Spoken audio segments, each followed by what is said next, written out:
Crick stood on the bridge of his warship, staring at the blue planet below. His black scales caught the light from distant stars. 6 arms moved with perfect control as he checked his weapons. Each claw was sharp enough to cut through steel. His red eyes showed no emotion at all. The Tharal were known across the galaxy as death itself. They hunted alone. They felt nothing. They killed everything in their path. For 3,000 years, no species had ever defeated a Tharal warrior in single combat. Most aliens ran when they heard the name. Smart ones hid. Crick had killed over 200 beings in his lifetime. Pirates, rebels, anyone who broke galactic law. He never missed his target. He never showed mercy. He was the perfect weapon. The message from the Galactic Council still glowed on his screen. The words were simple but clear. Eliminate all humans. On Research Station Alpha 7. Leave no survivors. Payment will be transferred upon completion. Humans were a problem. They had only been in space for 50 years, but they were already causing trouble. They asked too many questions. They went to places they should not go. They made friends with dangerous alien species. Worst of all, they never gave up when any smart being would surrender. The Council had tried to control humans through laws and threats. Nothing worked. Humans just smiled and did what they wanted anyway. They rescued slaves that other species ignored. They shared technology with poor worlds. They treated every alien like family, even the ugly ones and the scary ones. This is why they must die, Crick said to himself. His voice was cold and flat like metal scraping stone. He had studied the human files for weeks. Humans were weak creatures. No claws, no scales, no natural weapons. They could not see in the dark. They could not survive in space without machines. Their bones broke easily. Their skin was thin and soft. But the files also contained warnings. Humans fought harder when protecting others. They used tools in unexpected ways. They worked together, better than any species the galaxy had ever seen. Some humans had even killed Keldorian war beasts with nothing but primitive weapons and clever thinking. Crick did not care about the warnings. He had faced much worse things than soft pink creatures, who cried when they were hurt. The research station was small. Only 12 humans lived there. They studied plants and rocks, nothing dangerous. The mission would take less than an hour. Crick would land his ship, kill everyone inside, and leave. Simple work for good payment. His ship moved through space like a black shadow. The humans had no idea death was coming for them. Their weak sensors could not detect Tharal technology.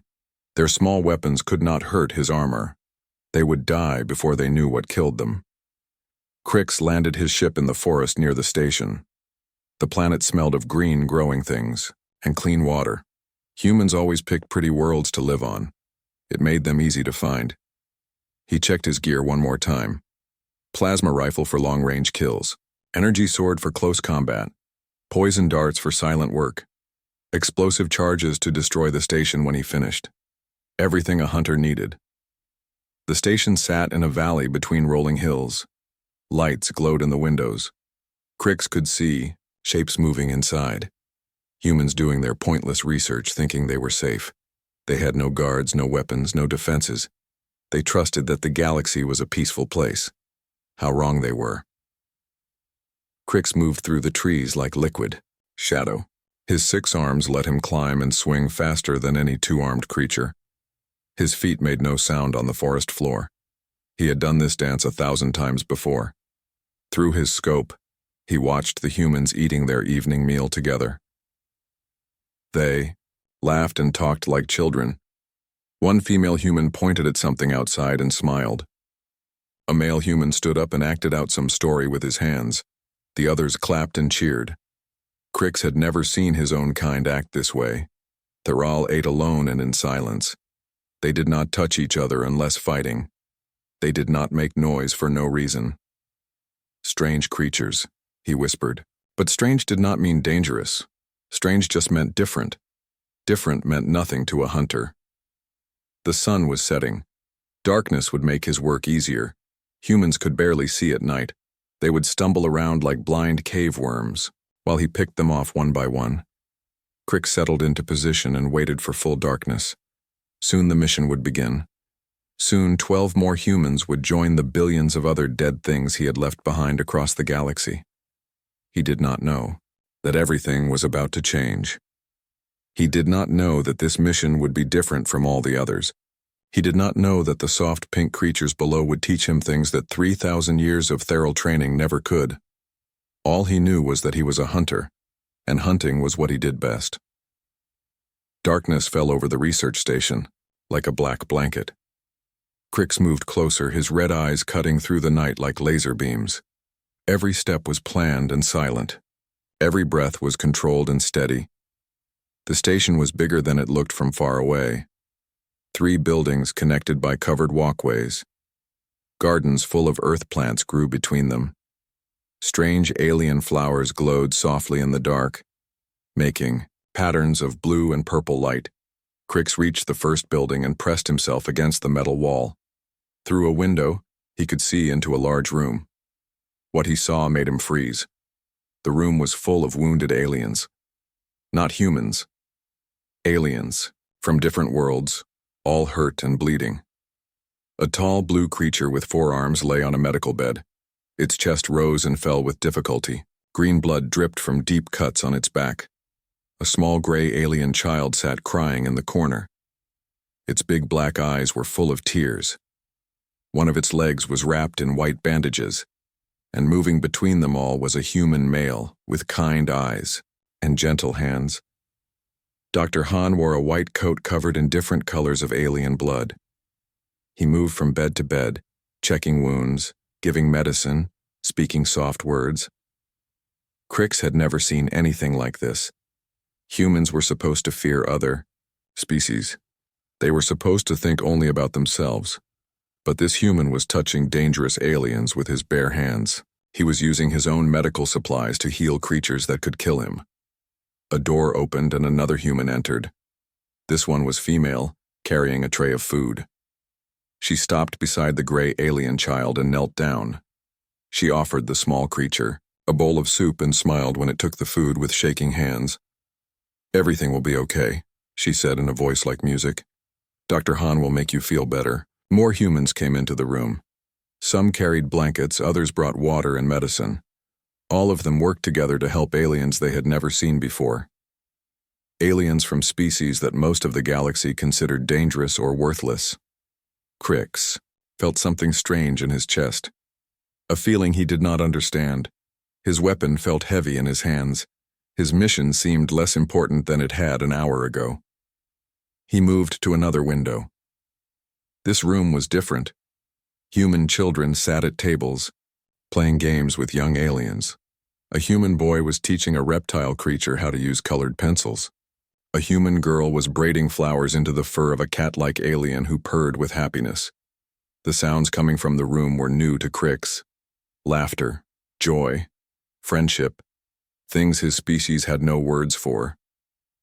A small voice behind him made him spin around with lightning speed. "Hello," said a human child who could not be more than 6 years old. The boy had dark hair and bright eyes. He held a piece of bread in one small hand. Crick raised his weapon, ready to kill. But the child did not run. He did not scream. He just looked up at the massive alien hunter with curiosity and wonder. "Are you hurt too?" the boy asked. His name was Bo, though Crick did not know this yet. "Your scales are really pretty. They look like black diamonds." No one had ever called Crick pretty before. No one had ever asked if he was hurt. No one had ever looked at him without fear. The child stepped closer. Crick could kill him with one movement of his claws. But something stopped him.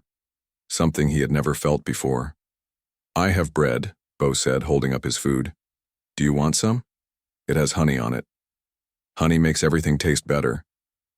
Crick stared at the small human offering, to share his food with a creature that could eat him in one bite. The child's eyes held no fear, no hate, no suspicion, only kindness. Behind the boy, Dr. Han appeared in the doorway. The human male saw Crick immediately. His eyes went wide with shock, but he did not run either. He did not call for help. He just watched, as if trying to understand what was happening. "Bo, Doctor," Han said quietly. Come here slowly. Do not make any fast movements. But Bo ignored the warning. He took another step toward Crick's and held out the bread again. Are you a doctor too? Dr. Han helps everyone who is hurt. Maybe you can help too, for the first time in his long life, Crick lowered his weapon. His hands shook as emotions he had no names for crashed through his mind like waves against stone. The mission was forgotten. The orders from the Galactic Council seemed like voices from another world. All Crick could see was a small human child, offering bread and kindness to the galaxy's most feared predator. Something inside him began to break. Something cold and hard that had lived in his chest for centuries started to crack and crumble. And for the first time ever, Crick did not know what to do. 7 days passed and Crick did not leave the planet. He told himself he was still planning the mission. He told himself he needed more time to study the humans, but deep inside he knew the truth. He could not kill them. Instead, he found himself doing something no Theral had ever done before. He was protecting his targets. On the second night, a pack of shadow wolves came down from the mountains. These beasts were the size of horses with teeth like daggers and eyes that glowed red in the dark. They smelled the alien refugees in the medical center and came hunting for easy prey. Crick killed all 6 wolves before they reached the station. He dragged their bodies deep into the forest where no human would find them. The next morning, Dr. Han wondered why his security sensors had gone off, but he found nothing wrong. On the 4th day, pirates landed near the research station, 3 ships full of criminals looking for supplies and slaves. Crick watched them through his scope as they planned their attack. The pirates had heavy weapons and no mercy. That night, the pirates found their ships destroyed. Engines melted, weapons, systems fried, communication arrays smashed beyond repair. Strange claw marks covered the metal hulls. The pirates fled on foot, too scared to stay and find out what had attacked them. Again, the humans never knew they had been in danger. Crick began leaving gifts, not because anyone asked him to, but because something inside him wanted to give. He found rare crystals in the mountain caves and left them near the medical center. The humans used them to power their healing machines. He carved warning messages in the trees when new dangers approached. Storm coming from the east, take shelter. Poisonous gas vents opening in valley. Stay inside for 3 days. The humans thought the messages came from friendly aliens who lived in the forest. But the gifts that meant the most were the small ones. Flowers for the children to play with. Smooth stones that felt good to hold. Sweet fruits from trees, too, high for humans to reach. Things that served no purpose except to make others happy. Bo found Crick on the 7th night. The little boy was outside looking at the stars when he saw glowing red eyes in the forest. Instead of running, he walked. Closer. I know you are there, Bo said softly. You have been helping us. Thank you for keeping us safe. Crick stayed hidden in the shadows, but he listened. The child sat down on the grass and continued talking to the darkness. Dr. Han says you must be very kind to help people you do not know. He says only good hearts do things like that. Bo pulled something from his pocket. I saved you some honey. Bread. I put it on this rock every night, but it is always gone in the morning. I hope you like it. For an hour, the boy sat in the grass and talked about his day. He told Crick about the alien children in the medical center and how they were getting better. He talked about the new flowers blooming in the garden and how pretty they were. He shared stories about his home planet and the friends he missed. Crick found himself looking forward to these talks. No one had ever just sat and talked to him before. No one had ever cared about his thoughts or feelings. Theral did not have friends. They did not share stories. They lived alone and died alone. But humans were different. They made connections with everyone they met. They cared about creatures they had never seen before. They gave help without asking for anything in return. On the 10th day, Dr. Han found Crick drinking water from the stream. The human approached slowly, his hands empty and open. I know you are protecting us, Han said quietly. I do not know why, but I am grateful. He sat down on a fallen log, not too close but not far away. You are welcome here. You do not have to hide. Crix wanted to speak, but the words would not come. His throat felt tight and strange. Bo talks about you every day, Han continued. He says you are his friend. I think he is right. The doctor smiled. Friends help each other, that is what you have been doing. That night, Crix's communication device crackled with an incoming message. The cold voice of the Theral High Commander filled the air like poison. Hunter Crix, your mission is 10 days overdue. You have not reported in. This is unacceptable. The voice paused, then grew even colder. You have 24 hours to complete your assignment and return home. If you fail, you will be marked as a traitor. Traitors are hunted down and executed. Do not disappoint your species. The message ended with a sharp beep that cut through the night like a blade. Crix stared at the device, in his claws. Tomorrow he would have to choose. Follow his orders and kill the humans who had shown him kindness, or protect them and become an enemy of his own people. For the first time in his life, a Theral warrior felt fear. The Theral ships came at dawn, like black death falling from the sky. Crix heard them before he saw them, the deep humming of engines built for war. He had been sitting by the stream, watching Bo feed fish with breadcrumbs, when the shadow passed overhead. Run, Crix told the boy. Get inside. Do not come out. Bo looked up at the massive ships with wide eyes. Are those your friends? No, Crix said, his voice heavy with sadness. They are not my friends. The ships landed in the clearing like giant metal beasts. Doors opened with hissing sounds. 20 Theral warriors stepped out, all armed, all ready for battle. Their leader was Vex, the most feared hunter in the fleet.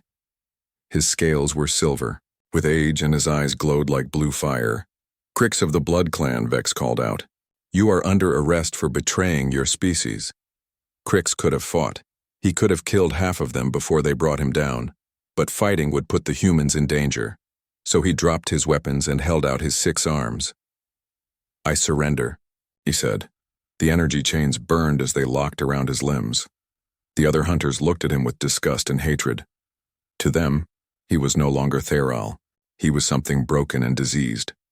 Dr. Han ran from the medical center as they loaded Crix into the ship. Wait, he shouted. You cannot take him. He has done nothing wrong. Vex looked down at the small human with cold amusement. This creature has been contaminated by your weakness, he said. It must be cleansed or destroyed.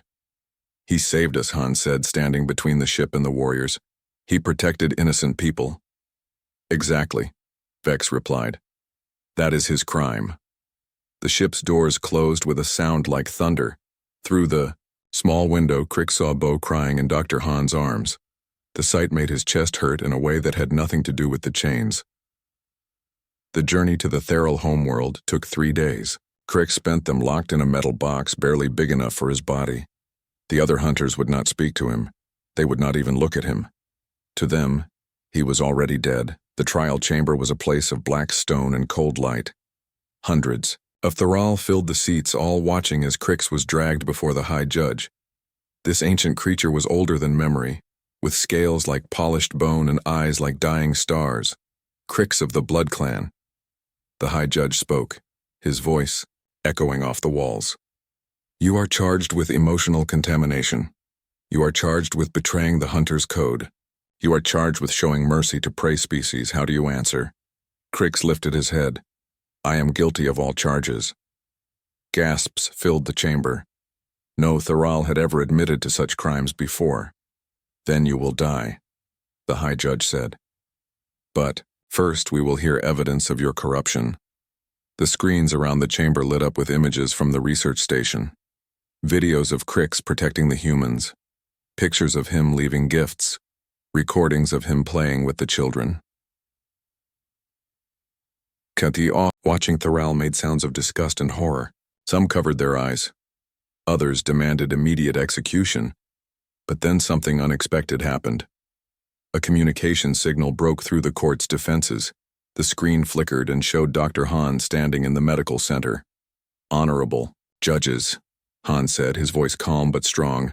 I am Dr. Han of Earth. I speak for the humans of Research Station Alpha 7. Silence this pest, one judge demanded. Let him speak, the High Judge said, curious despite himself. Crick saved our lives many times, Han continued. He protected alien refugees when no one else would help them. He showed kindness to creatures who had nothing to give him in return. If those are crimes in your society, then your society is wrong. More signals came through. Alien voices from across the galaxy. Species that Cricks had secretly helped over the years. Zephyrians whose children he had rescued from slavers. Keldorians whose ships he had saved from pirates. Dozens of testimonies, all praising the hunter who was supposed to kill without mercy. The High Judge's eyes grew darker with each new voice. Enough, he roared. This creature has been infected by the human disease of emotion. It must be destroyed before the infection spreads. He raised his staff of judgment. Cricks of the Blood Clan, you will die at sunset. Your body will be burned, so that no trace of your corruption remains. The chamber erupted in cheers and roars of approval. But Cricks felt no fear. He thought of Bo's smile. He thought of Han's kindness. He thought of all the beings he had helped instead of hurt. I am ready to die, he said quietly. But as the sun began to set outside the trial chamber, alarms started screaming across the Theral home world. Ships were approaching. Lots of ships. Ships from dozens of different species, all flying together, toward the planet where the galaxy's greatest predator was about to be executed for learning how to love. The sky above the Theral homeworld filled with ships. Not just a few ships, but hundreds. Human vessels flew alongside Zephyrian cruisers. Keldorian battleships moved next to tiny Gravik scouts, species that had never worked together before, now flew as one massive fleet. In the trial chamber, the High Judge stared at the screen showing the approaching armada. Impossible, he whispered. No species would risk war with the Theral for one contaminated hunter. But they had. And leading them all was a small research vessel with Dr. Han at the controls. The execution platform was built on top of the highest tower in the Theral capital. Cricks was chained to a metal post as plasma cannons charged up around him. The sunset painted the sky red like blood. Any last words, traitor? Vex asked, his claw on the firing button. Cricks looked up at the ships filling the sky. Yes, he said. Thank you. The first rescue ships landed in the city square below. Soldiers poured out.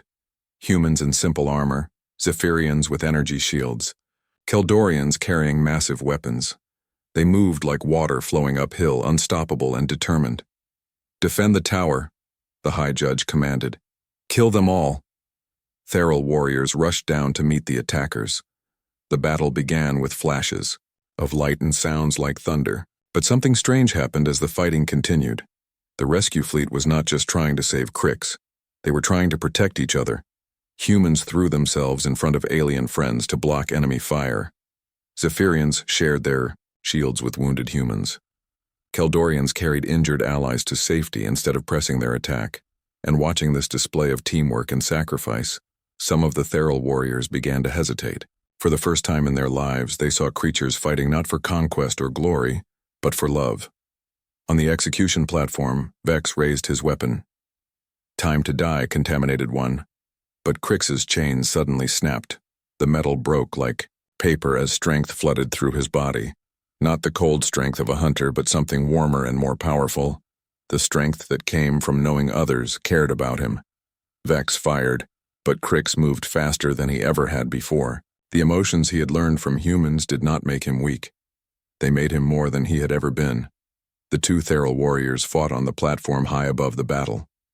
Vex was skilled and experienced, but Cricks fought with something Vex had never faced: hope. Every blow Crick struck was for Bo's smile. Every dodge was for Han's kindness. Every moment of speed was powered by the memory of beings who had called him friend. Vex fell, his weapon spinning away into the darkness below. Around the city, other Theral warriors stopped fighting.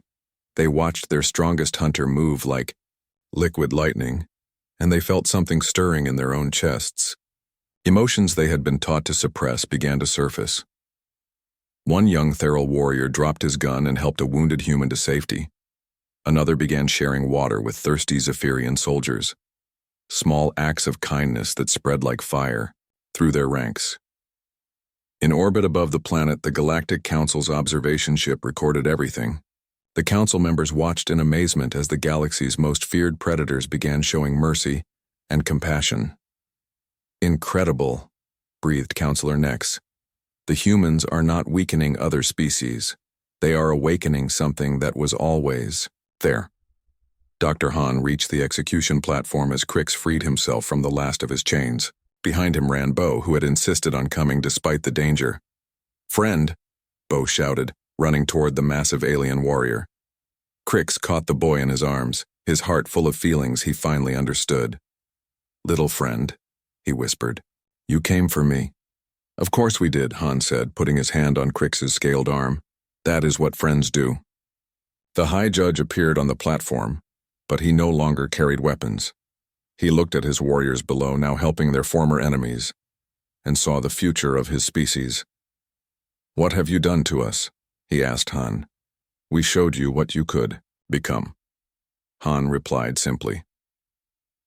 6 months later, Ambassador Crick stood before the Galactic Council in chambers that had never before heard a Theral speak of peace. Beside him sat Dr. Han, now director of the galaxy's first interspecies empathy training center. "The humans taught us that strength does not come from being alone," Crick said to the assembled representatives. "It comes from connection, from caring about others, from choosing to protect instead of destroy." In the audience, Bo waved at his scaled friend and whispered to his neighbors about the day he met the galaxy's greatest predator and offered him honey bread. The Theral homeworld now welcomed visitors from across the galaxy. Former hunters became teachers, showing other species how emotions could enhance their natural abilities rather than weaken them. And in research stations throughout human space, alien children played with human children while their parents worked together to build a better universe for all. The apex predator had learned to love, and in doing so, had taught the galaxy what it truly meant to be strong.